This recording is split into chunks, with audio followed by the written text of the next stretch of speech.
Good morning or good afternoon, depending on which side of the country you're on. Welcome to the latest in the series of RISB's Masterclass webinars and the first one for 2025.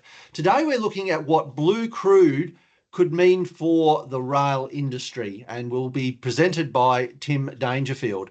My name is Chris Fitzharding. I am the Senior Standards Manager here at RISB.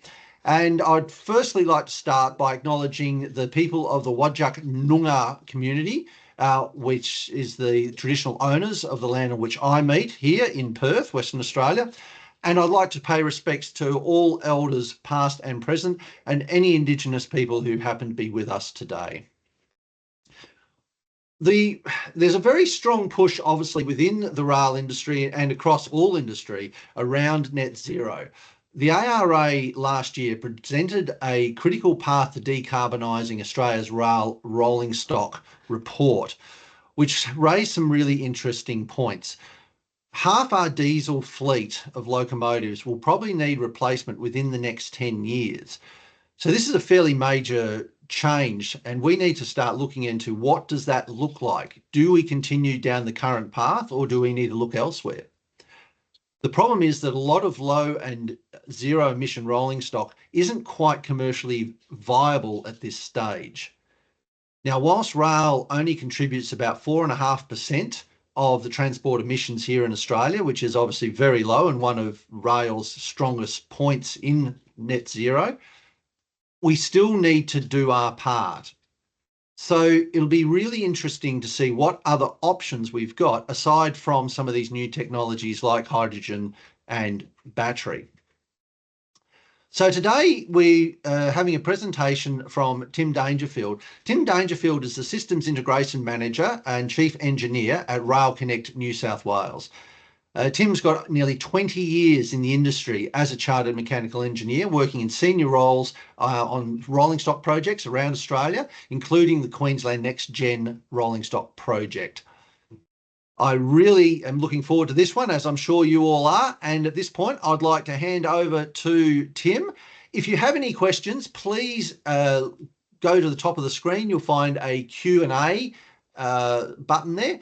If you can just click on that and drop your questions into the chat, I will present those to Tim at the end of the presentation. Tim, all yours. Thanks very much, Chris. That's a nice intro.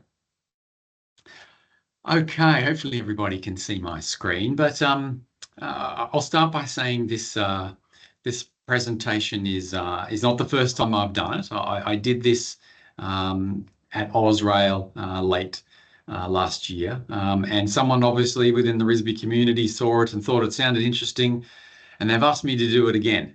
So let's see how we go. At the time I was sort of on the stage and able to interact a little bit more with the crowd, and I've had to tailor it just a little bit, hopefully for the people we've got on the call today, but hopefully everybody gets some enjoyment out of it. So I'd like to maybe start just by saying that I'm certainly not an expert in this category, in this field, but I am very interested in it, and I'm very, I guess, excited by the concept of it. And I just wanted to tell you a quick story as to why I felt it was a good idea to do this presentation, firstly at Ausrail and now following it up here.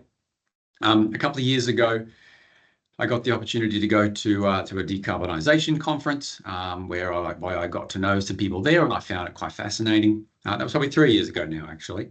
And I haven't managed to get the time to go subsequently, but I did bump into one of the presenters that goes every year very recently. And I spoke to him and said, oh, I assume someone presented on Blue Crude. And he said, what's that?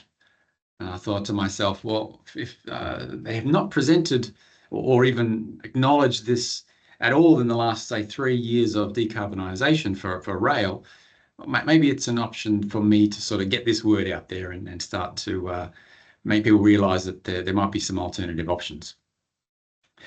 So basically, hopefully if I can get my screen to change. Seconds. Basically what we're talking about in the rail industry, as we all know, and Chris sort of summarised at the beginning there, we've got some decarbonisation targets, but a lot of that is to do with really getting rid of our hydrocarbon fueled trains.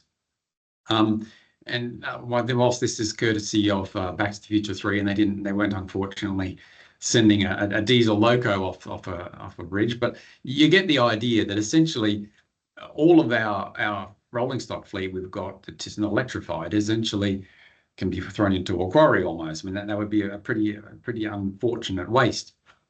And to sort of get a bit of an idea of how many rolling stock we're really talking about there, I did a little bit of a quick Google in terms of looking through Wikipedia, and quickly got up to around the number of about 1,500 odd diesel-powered locomotives that are doing their job around Australia at the moment. And that's just obviously just in Australia, that's not worldwide. But the idea of having to sort of get rid of those is a bit frightening. Now, I say locos, but the same concept could be extended to perhaps a passenger vehicle, whether that's a velocity vehicle in Victoria that's powered by diesel, or we've got a new regional vehicle being procured for New South Wales, which is going to be a dual power, which is either Panto or diesel, but the same sort of thing. I mean, we're buying a brand new fleet of diesels, and in reality, we're trying to, in theory, get rid of diesel from the market.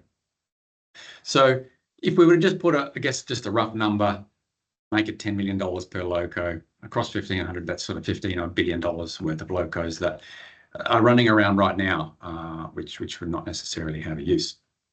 Now, that is a bit of a problem for us. And the reason it's a problem is locos, they last a long time, right? I mean, this is a little bit of a vain attempt at a joke, but they do last a long time. I mean, we tend to flog them to death, then we overhaul them, whether that's a new power pack or whatever that is, overhaul everything that's on them, and we just keep on using them over and over again. So sort of these short-term targets of we want to get rid of all diesel locos in the next 25 years is not really ideal for the rolling stock industry. It's not the same perhaps as cars and the turnover that you get in automobiles. But to be a bit more serious, I suppose, this here is a bit more like a real locomotive, but it's been around a long time. So this is a beautiful B-class, which was built in the 50s. There are still many of these running around now. And again, the idea of having to sort of get rid of all of these trains just for the purpose of decarbonisation is a little bit of a shame. Because as you can see there, we use locos for 30 to 70 odd years. So yeah, it's a challenging prospect. So to extend our sort of impact a little bit further and understanding what it means to sort of abandon the concept of diesel, I just wanted to touch on the diesel process, how we get it. Obviously on the far left here, depending on whether the oil field is under the water or over land, we tend to suck the diesel out of the ground, we pipe it, we put it on a ship, we send it to a distillery. That distillery then, I guess, separates the oil into its various constituents. We truck that to the various locations to deliver power to the wheels, whether that's to a car or to a locomotive or whatever that might be. And essentially what we're saying is if we were to sort of abandon this hydrocarbon-based concept, we're doing away with all of this infrastructure. And that's more than just that little section on the right there of just getting rid of the locos themselves. So suddenly our $15 billion, that we're sort of getting rid of our trains starts to move into the trillions, really, is what we're really talking about, and the impact there. And then you cast your net back in wider to the international community, and that money really starts to stack up. And I don't think it's just the money, right?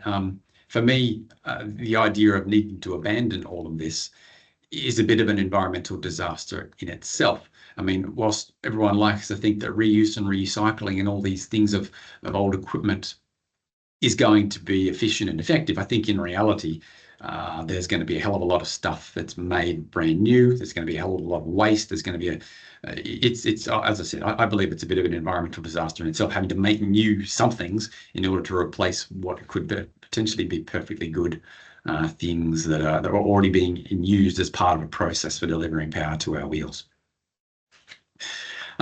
So just to sort of take that a little bit further, just so we all understand that, I guess, the crude oil concept.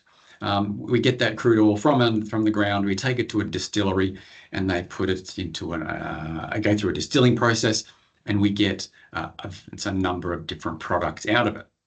Little Jenny there's doing a barbecue. She's got her propane tank cooking the meat. Then you've sort of moved down into the automobiles running on petrol.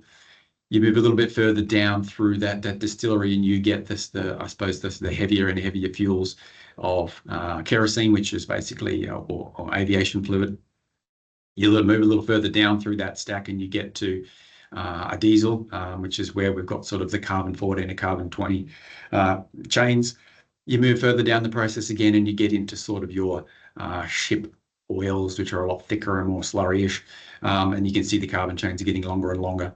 You're further down there and you start to move into lubricants and oils, which I'll touch on a little bit again later, which are obviously very important. And then right at the very bottom, you get things like bitumen with those very, very long carbon chains.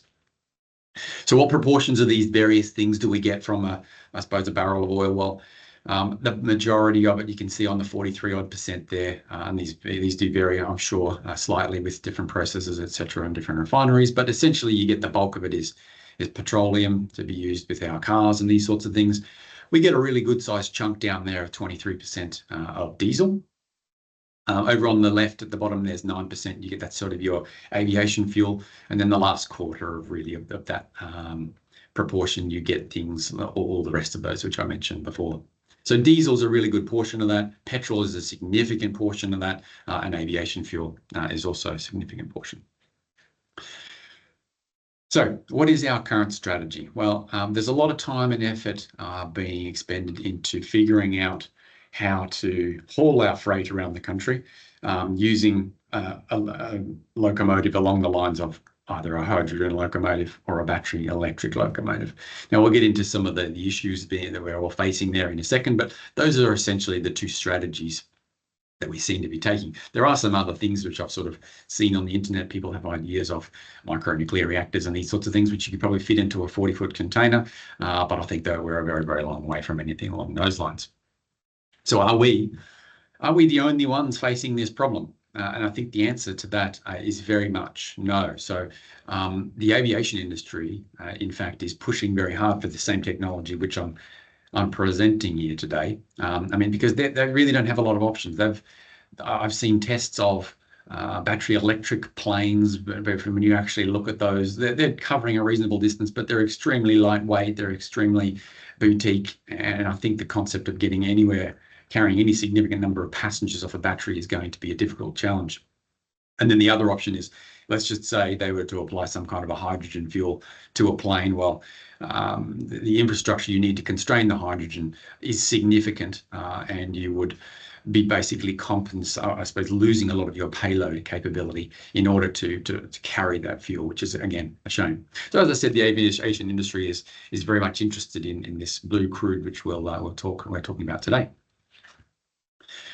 I wanted to pause to talk about how convenient diesel is. In one of the decarbonisation conferences, someone used the term convenient fuels, and they said that we've run out of convenient fuels. And I think that's a really interesting concept, because diesel, and as it sort of relates to us and our trains that we use, it's convenient in a number of respects. One is we already have all of the infrastructure, right? So, I mean, that in itself, the chart that I put up before, all the way of producing it, distributing it, and using it, being our rolling stock, makes it extremely convenient. If we had a blank sheet of paper, perhaps it wouldn't be, and the decision which path we would take might be different, perhaps.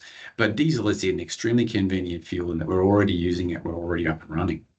It does have a superior energy density, really, to anything. I mean, people like to sort of quote the energy density of hydrogen, but they tend to do that from a kilogram perspective or a weight perspective. They don't generally do it from a volumetric perspective. And hydrogen is very, very, it takes up a lot of space. And if you actually sort of run those same calculations of volume for volume, then diesel is several factors better than hydrogen. So batteries, they've got their issues as well. They do have a limited lifespan. I mean, as we well know, as I mentioned before, we tend to flog our locomotives until we overhaul them and then flog them again.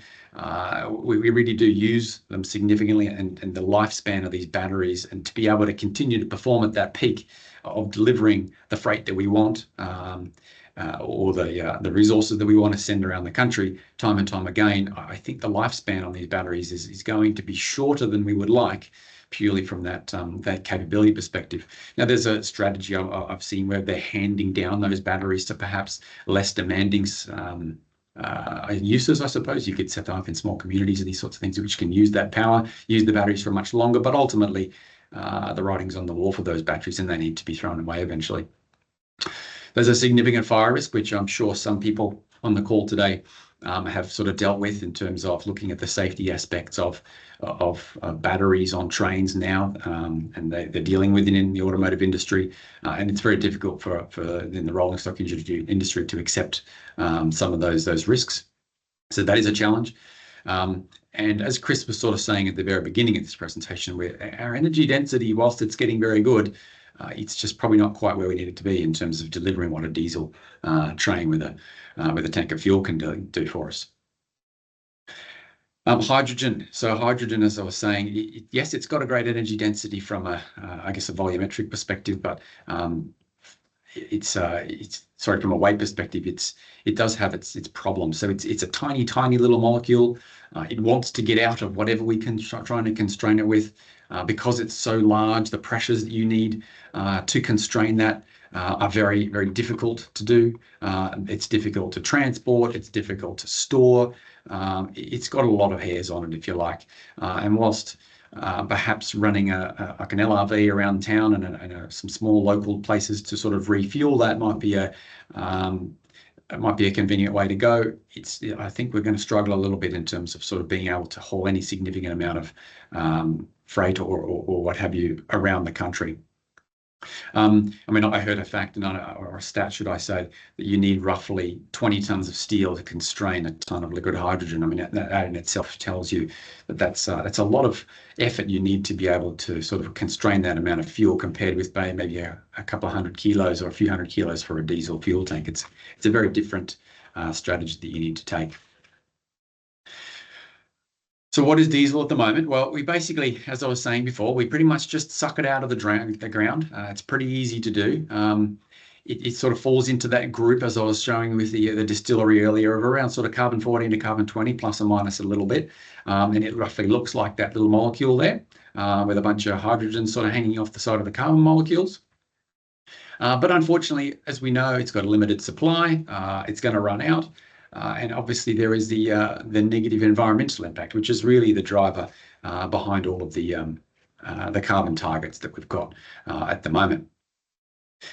So sort of coming back again and referring that same sort of molecule shape to our little distillery here. As you move down to sort of through those carbon chains, you get longer and longer molecules. So you can see you've got roughly sort of your carbon 14, carbon 20 length there. And as you get down to the very, very long molecules, they get oilier and oilier. People might be familiar with putting petrol on your hands versus the feeling of, say, getting some diesel on your hands. It does feel a lot more oily.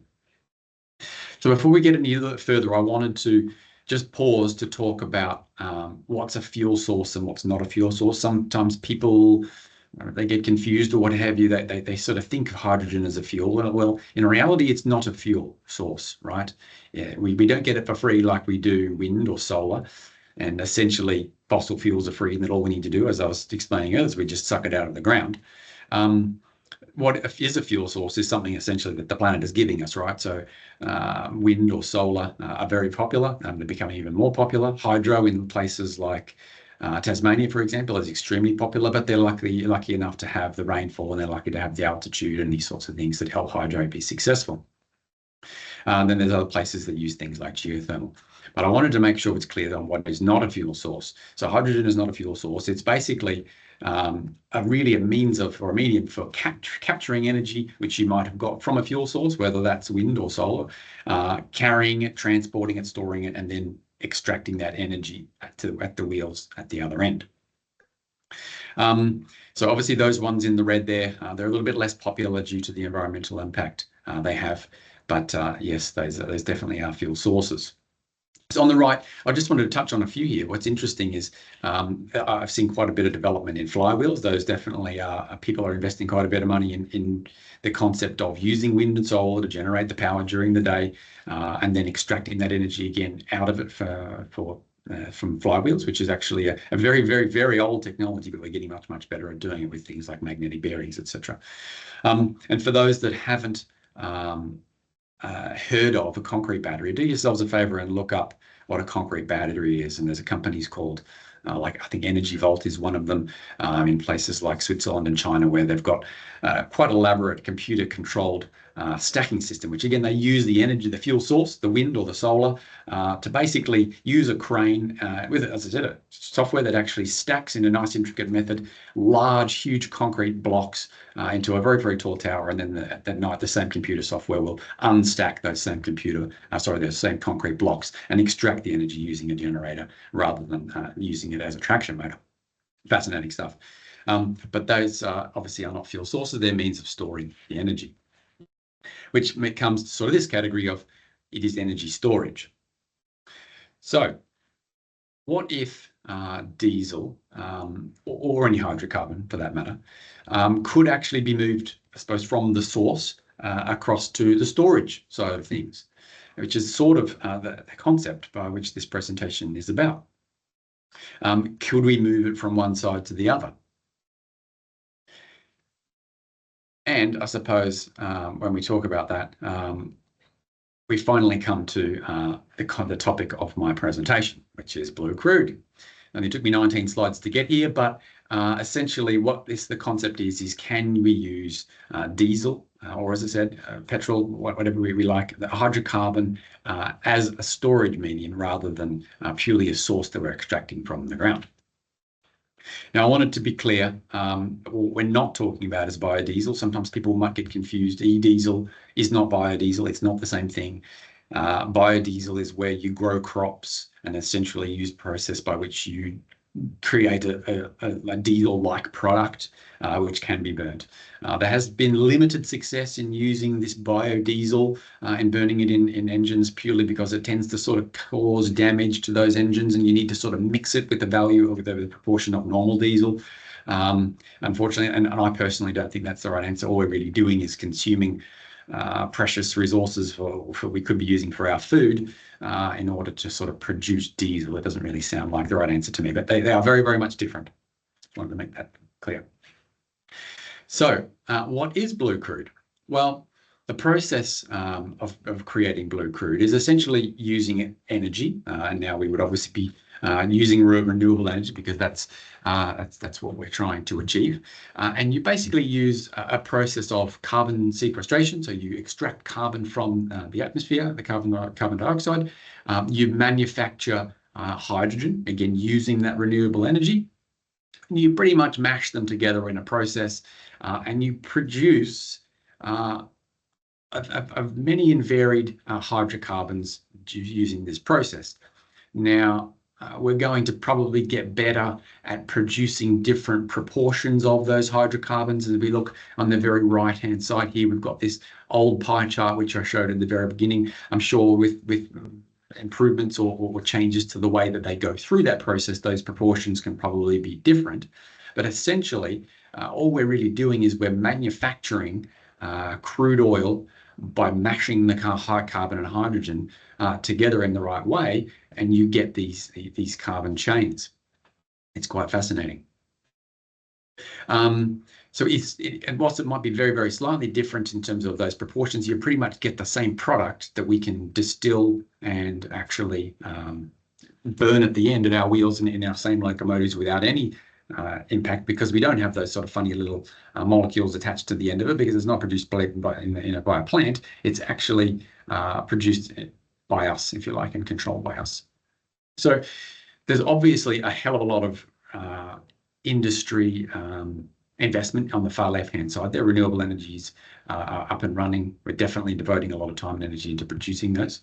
There's a lot of people who are also got early stages of heavy investment in producing hydrogen, because as we've touched on, people are sort of thinking that hydrogen is going to be a useful fuel for us to use, despite the challenges with transporting and storing it, as I mentioned. So there's a lot of technology already moving forward in terms of producing hydrogen. So we really need to just, if we were to make this process work, focus on the difficulties associated with carbon sequestration, and then manufacture of that crude oil, or blue crude, as it's called. So then we come back to this same chart, or flow chart, if you like, as I mentioned before. Previously, this process, we were going to do away with everything and throw it all in the bin, if you like. But by sort of going with a blue crude sort of option, all we're really doing, I guess, is we're getting rid of those left-hand columns. And obviously the far left-hand columns, those have a limited life associated with the size of the oil field.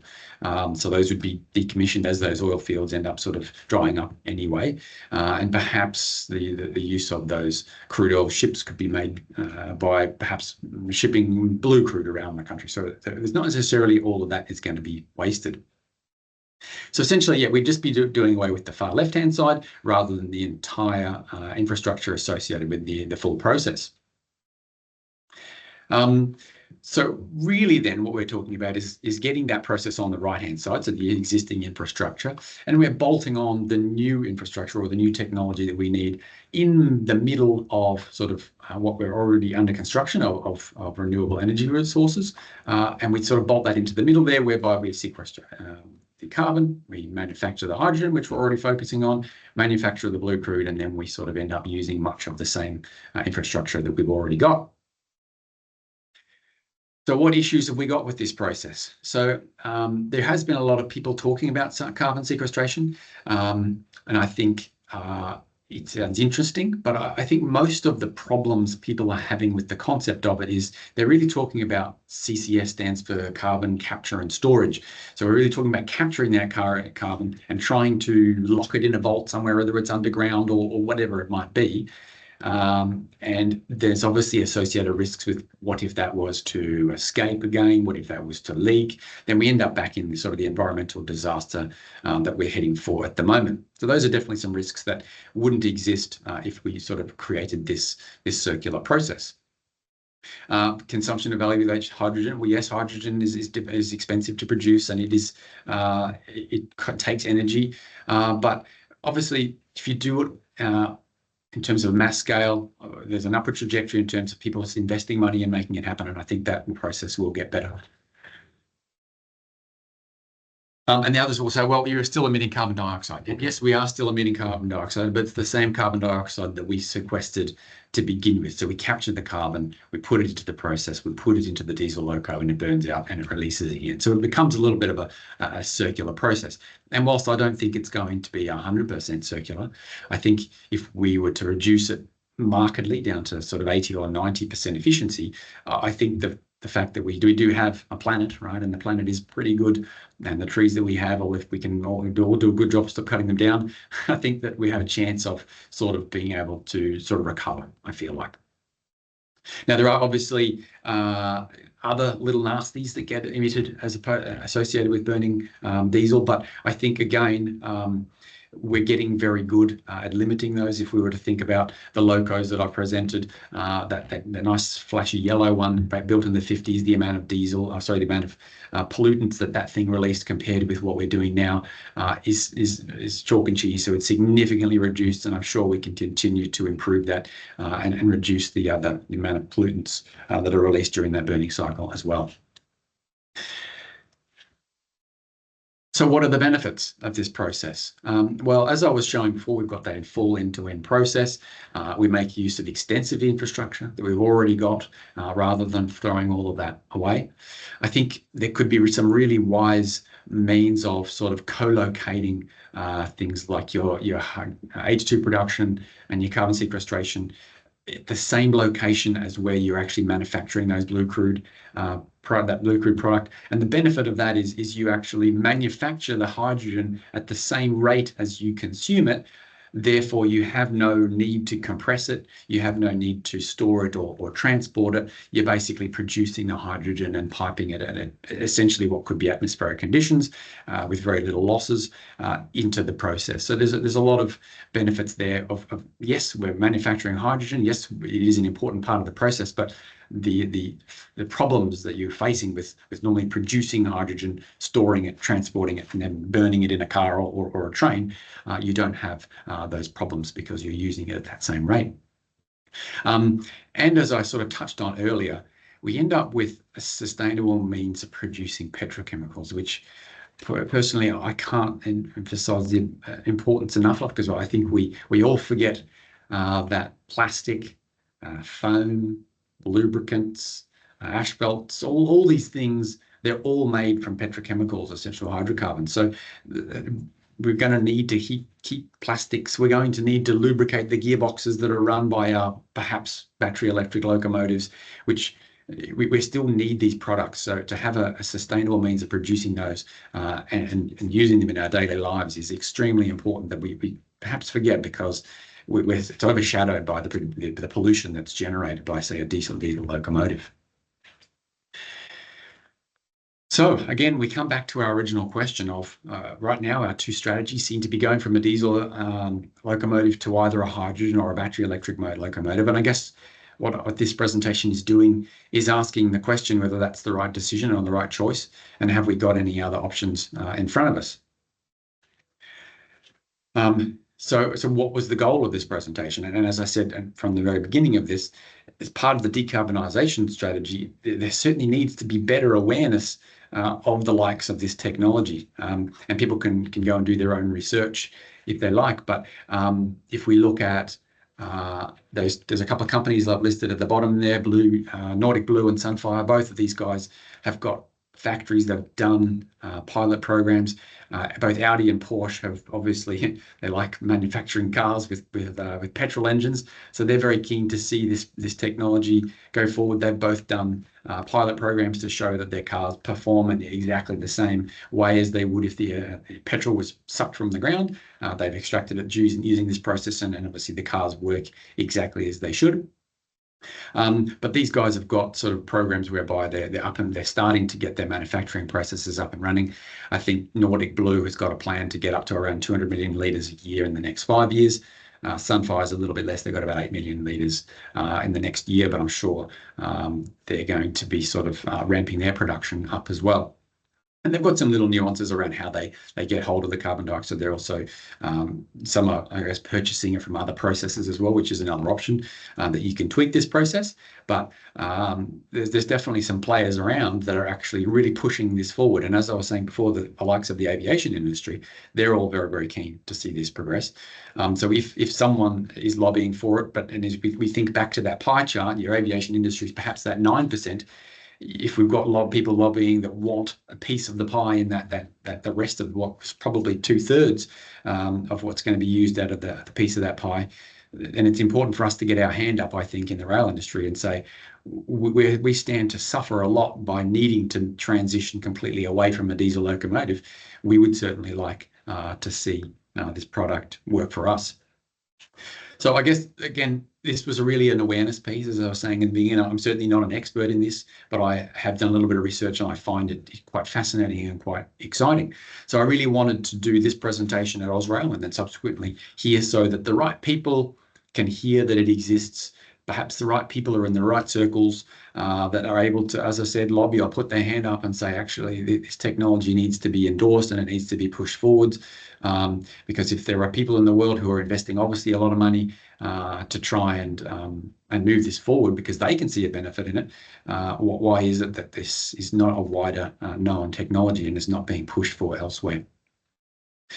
So that, I think, is the end of my presentation. And I don't know if, Chris, I wanted to hand back to you. And I think perhaps there might be some questions that people might have. If as I said, I'm not an expert, but if I can possibly answer based on the research that I have, I'd love to try. Great. Okay, so yes, if you have any questions, please jump onto the Q&A and just drop them in the chat, and I will try and get through them as I can. So the first one I'll actually throw to you, and you may not be able to answer this, but I'll ask it nonetheless. How many gigawatts of renewables are needed to supply sufficient diesel for Australia's usage? Do you have any sort of indication of how much we would need?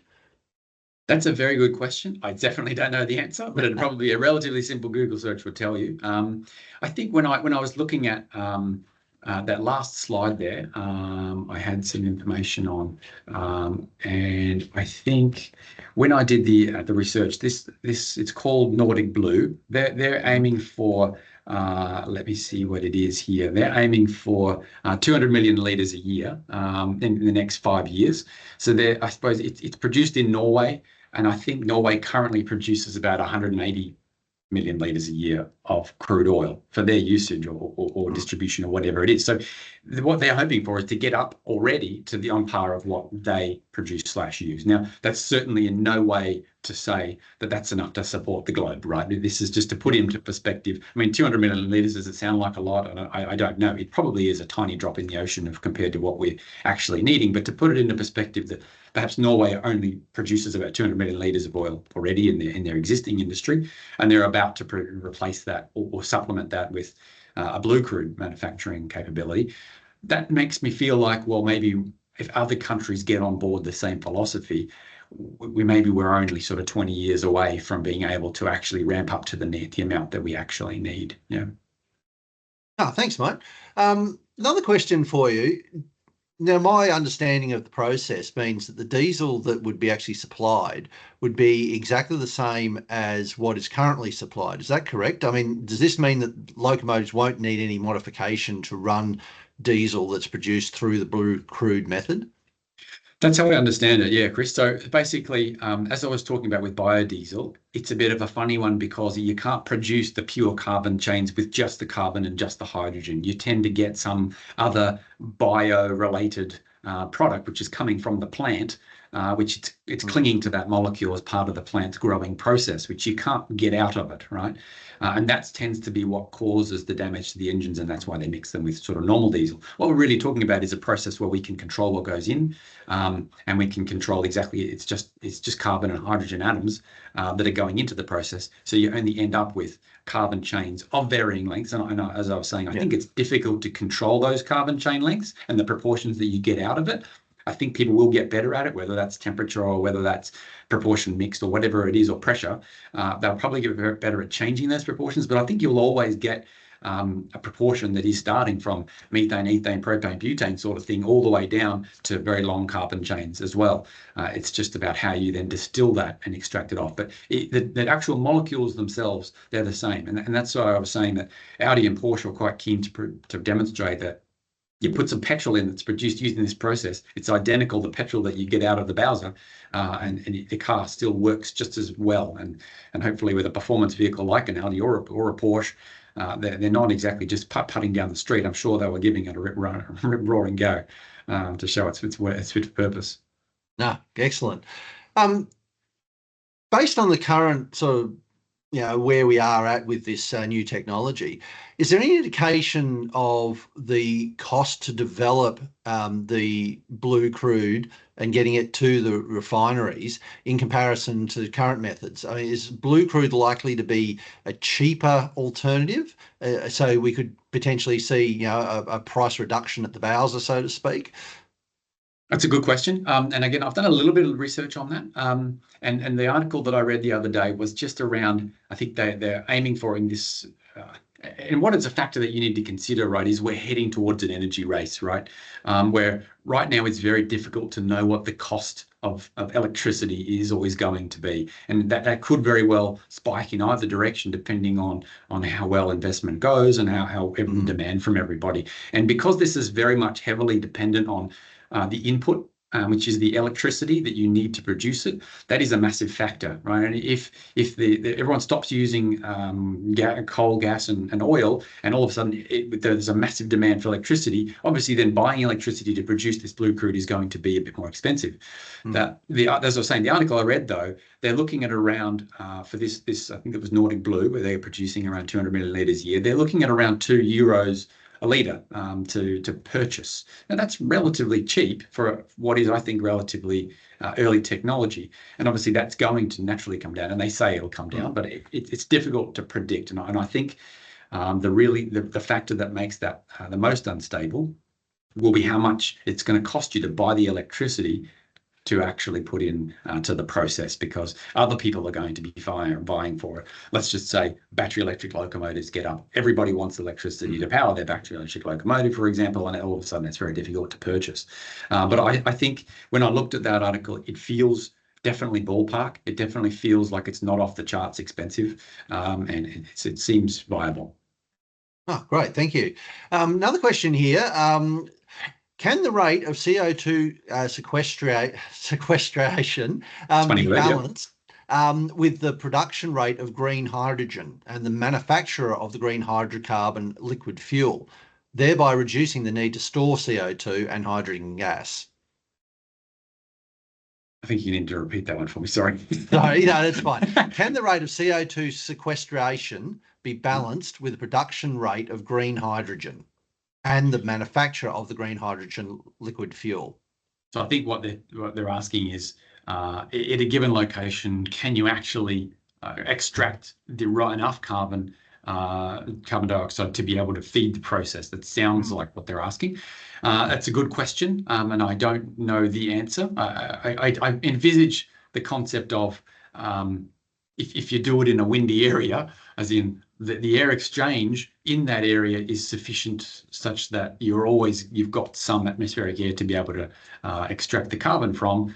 It feels to me like that should be doable. Whereas if you're sitting in a still basin, perhaps then not. Then the answer is no. But I have a feeling that's the case. I certainly didn't read anything to the contrary of that. As I was saying, there is one of them, it might have been Sunfire, that was actually going to purchase the carbon dioxide or be co-located something along those lines near a fertilizer plant who's producing a lot of carbon dioxide as part of their processes. So they're basically perhaps supplementing the sequestration process with buying it from someone who is a known byproduct of the process that they've already got.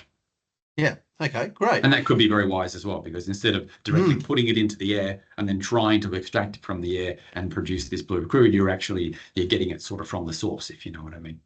Absolutely. And so it's not going into the atmosphere in the first place. That's right. There's benefits not only for the rail industry, but for industry more generally, that can be used, that byproduct can actually be used straight away.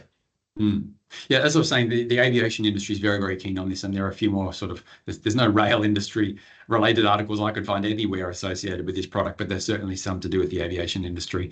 And as I was saying, Porsche and Audi are pushing for it as well, because they don't want to stop selling their combustion engines. Yeah. Currently, is the process to generate and use blue crude energy efficient? Yeah, or is it at the moment it's not quite there yet? So from what I read, the actual process of getting the sequestered carbon and the hydrogen and producing the blue crude itself, I think that's quite an energy efficient process. Obviously, that there are efficiencies associated with manufacturing hydrogen. Hydrogen it's a complex thing to manufacture, and there's nothing, we don't get anything for free. Let's remember that, right? You've got to put in what you need to get out of it. So there's certainly no way that you're going to get out more energy from your blue crude than you put into it from your renewable energy source. And there's going to be some inefficiencies along that process for sure. But I don't have any real solid numbers on that. But like I said, there's people who are investing in it and believe that it is the right answer, not necessarily from the pure numbers of efficiency perspective, but because the options that they have in front of them are very unpalatable. And that aviation example is very, very true in that they don't really have any option to decarbonize with solutions that are available to them now. They've really got to be able to get what was already a nice, convenient fuel to burn inside their aircraft to be able to propel them. Now, if you've got and as we looked at that pie chart, about 9% of an oil barrel produces aviation fuel, and about 2/3 of it gives us petrol and diesel. So whilst we could all sit back and say, we'll let the aviation industry pursue this, before you know it, their technology says, well, actually, we don't even need to produce diesel. We can almost purely produce aviation fuel. You're out. We don't even care about you rolling stock. So I think, as I was saying, the concept is, can we get the lobbying and the people aware that this could be an option that would be very, very, very good for us and a number of other players, cars or whatever that might be. I mean, I'm not saying we stop manufacturing electric cars. I mean, we're well beyond that. But I think that there's there's still a market for them if you can procure relatively cost-effective petrol, which is being manufactured as part of a salt support program for whether it's rail and aviation or whatever it is. I just would hate to see that it's the end of the hydrocarbon fuel, but we just have to manufacture it, if you know what I mean, rather than sucking it out of the ground, to be simple. Yeah. So how do you feel that Blue Crude aligns with Australia's broader decarbonisation and climate goals? I mean, I've read some pretty disturbing articles where we're going to manufacture hydrogen and ship it to Japan. I mean, and I find this concept to be ludicrous that they're going to use a diesel-powered ship to truck hydrogen over to Japan so they can meet their carbon targets. I just find it just bizarre. But I mean, we're a rich country in terms of our sun and our wind, now the potential for that sun and wind. So if you use that energy to directly manufacture the likes of Blue Crude, I think that could be definitely a way forward for us, rather than manufacturing the hydrogen and, as I said, shipping it with all of the associated issues that are there. All we'd be doing is using that hydrogen as the medium, manufacturing the Blue Crude, and if we wanted to sell that Blue Crude to Japan to power whatever it is they need to power, well, so be it. But it's a far, far more convenient fuel to transport than it is to transport hydrogen. No, thank you. Got a comment here. I suggest the future is going to be a mix of technologies, such as this with new battery tech and HFC. The main goal must be to have renewables on the left of your slides. So Blue Crude gets a tick. Would you agree it's not likely to be an either or solution? Yeah, and as I was saying, as I use cars for an example, I think we're past the point of we're going to stop manufacturing electric cars. I think what I didn't mention, and one of the questions I got during my Ausrail presentation was, what about electric locos? And no doubt about it, like, electric locos are very, very good. They're very efficient by comparison. And again, to use a funny phrase that I heard in one of these decarbonisation conferences, if you can just buy electricity energy and use it, that's going to be far, far more valuable than buying the electricity, doing something with it, making something else out of it, and then burning it and making it. That's always going to be cheaper for you to buy the electricity to power your train. But what we also know is paying for the infrastructure to electrify a line, for example, is very, very expensive. And the long lines we've got out to mines and all these sorts of places that we have in Australia, it might not be viable for us to electrify. I'm certainly a huge fan of electrification. I think it's the right answer for many, many scenarios, but not always. So, but coming back to the question, it was more along the lines of, is this a all or nothing, right? And I don't think that's the answer. I think that I actually think that diesel locomotives are the answer for so many of our long hauls that we've got. I just don't see the other options being good. And if we had a means of manufacturing our own diesel, that is the best solution to haul in and out of some of these very long lines, which are never going to be electrified, and they're going to struggle a lot to be able to have a battery or a hydrogen powered train to supply. So that in that essence, I think that the diesel is the right answer for that, because I just don't think it's the right idea to transition to anything else. But is it the right answer to just do away with everything and just keep all of our hydrocarbon based equipment and just burn Blue Crude via whatever medium that we get out of it? I don't think that's the answer, because I think we're getting so much wiser with all of our electrification of so many things. I mean, electric cars make so much sense in so many aspects, but I just don't think it's right to throw away all of that technology we've got for hydrocarbon based engines. Thanks. Look, I'll go through a couple more questions. We get lots of questions. One here, it sounds good that we're taking CO2 out of the atmosphere to make the Blue Crude, but then we're also emitting it back in as we burn it. So what's the ratio of CO2 used to make Blue Crude versus emitting it back?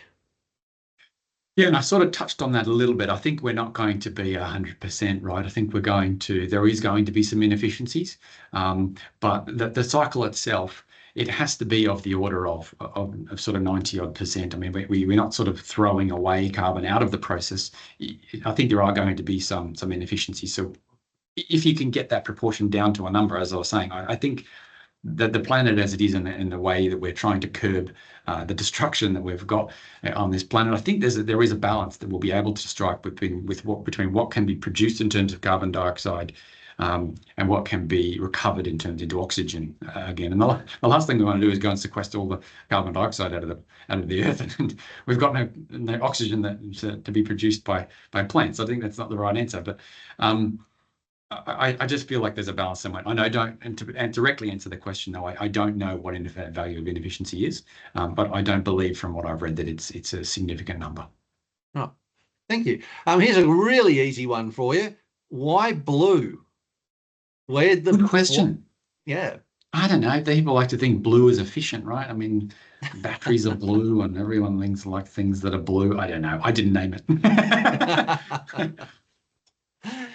Is there any projection currently as to how long this might take to become cost competitive?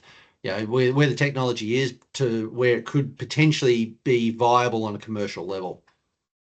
Yeah, look, I was surprised to hear how advanced these Sunfire and Blue and Nordic Blue companies were, and to be able to say in 5 years they're going to be producing 200 million litres a year seems reasonably good. And if other people actually got on board and started devoting the same effort and energy and expenditure and money into doing the same, I don't see why this is not achievable. But people have to get behind it and start spending the money and see the benefit that we can gain out of it, right? If someone says this is going to cost me this much money to throw away this product, unless you do X, then we might see some money spent to support it. But I don't think it's cost prohibitive at all. It's just the right business plan, if you like, or the right economics need to be put on the table in front of the right people to realise that this is a really viable solution. Do you think that would involve federal and state governments being involved as well? Yeah, definitely. Yeah, I mean, you can. Yeah, it has to be. And then that's sort of part of the reason I wanted to see that this word gets out, I guess, because the right people hear the right message, spread the right message, and they see, well, hang on, this is happening over here.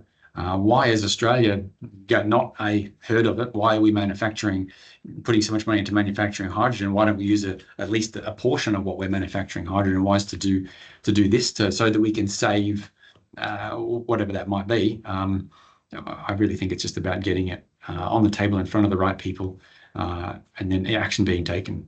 And it's being led by the likes of Sunfire and Nordic Blue. And people see that it's happening, and all of a sudden, I don't know, Norway says we're 100% renewable now because all we're doing is we're manufacturing our own diesel. We're keeping all of our old equipment, all our old tractors or whatever it is, but we're producing enough Blue Crude to sustain all of those. And within however many years, all of a sudden, they can say they're 100% sustainable.